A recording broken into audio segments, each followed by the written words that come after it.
మూడవది వ్యవసాయం, చాలా ప్రాధాన్యమైనటువంటి అంశం. మా జెండాలో ఉన్న గ్రీన్ రంగు కూడా మా రైతన్నుల కోసమే, పర్యావరణం కోసమే. రైతన్నలు లేకపోతే ఎవరికి కూడా 2 బుక్కలు అన్నం తినే పరిస్థితి ఉండదు. కాబట్టి మీకు చేతులెత్తి మొక్కుతూ మీ యొక్క సంక్షేమం కోసం, సంక్షేమంతో పాటు మీ యొక్క గౌరవం కోసం, ఆత్మగౌరవం కోసం నేను ఒక ఆడబిడ్డగా తెలంగాణ రక్షణ సేన నుంచి అన్ని రకాల ఏర్పాట్లు చేయడం జరుగుతుంది.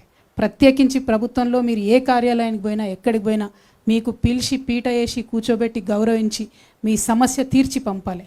ఇవాళ ఏం జరుగుతుంది? 25 రోజుల నుంచి కళ్ళాల కాడ వడ్లు పోసుకొని, కళ్ళాల కాడ మక్కలు పోసుకొని 45 డిగ్రీల ఎండల ఎదురు చూస్తూ ఉన్నారు. ఏ టీవీ ఛానల్ తిప్పి చూసినా కళ్ళాల కాడ ఉన్న రైతుల సమస్యలే కనబడుతున్నాయి. ఎందుకు మరి? ఎందుకు ప్రొక్యూర్ చేయలేకపోతున్నాం? ఎందుకు ప్రొక్యూర్ మీరు చెప్పిందే కదా, ప్రభుత్వాలు ప్రొక్యూర్ చేస్తామని చెప్పిందే కదా. లేదంటే రైతు సంగతి ఏదో రైతు చూసుకుంటాడు.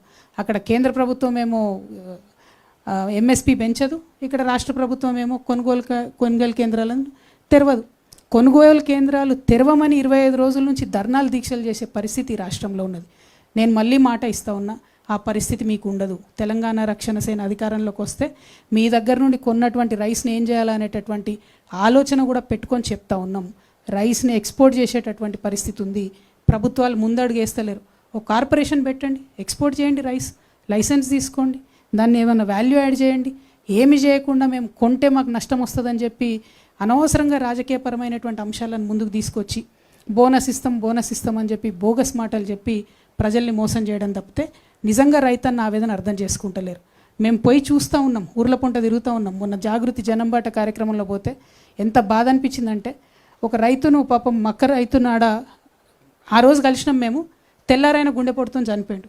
ఆ రోజే మేము పోయినప్పుడు చెప్పిండు, అక్క 4 రోజులు అయింది అక్క వచ్చి ఇక్కడనే ఉంటున్నాం, కావలిగా వస్తున్నాం, ఘోరమైన పరిస్థితి ఉంది అని చెప్పిండు. తెల్లారి అదే రైతు అదే కుప్ప మీద కూలి చనిపోతే నిజంగా నాకైతే ఇప్పటికి కూడా షివరింగ్ వస్తుంది అది తలుచుకుంటే కూడా.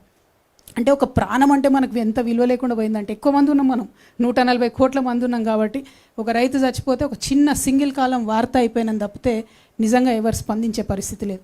కానీ నేను స్పందించాలనుకుంటున్నాను, ఎందుకంటే జీవితం విలువ నాకు నేర్పింది.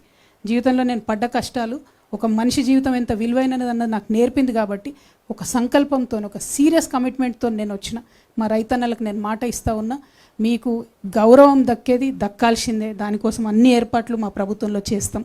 అదేవిధంగా మీ సంక్షేమానికి సంబంధించి కొనుగోలు కేంద్రాలు కావచ్చు, మీకు రావాల్సినటువంటి ఎరువులు టైంకి రావడం కావచ్చు, ప్రతి ఒక్క అంశంలో కూడా మీతో పాటు కలిసి నడుస్తామని చెప్పి నేను మాట ఇస్తూ ఉన్నాను.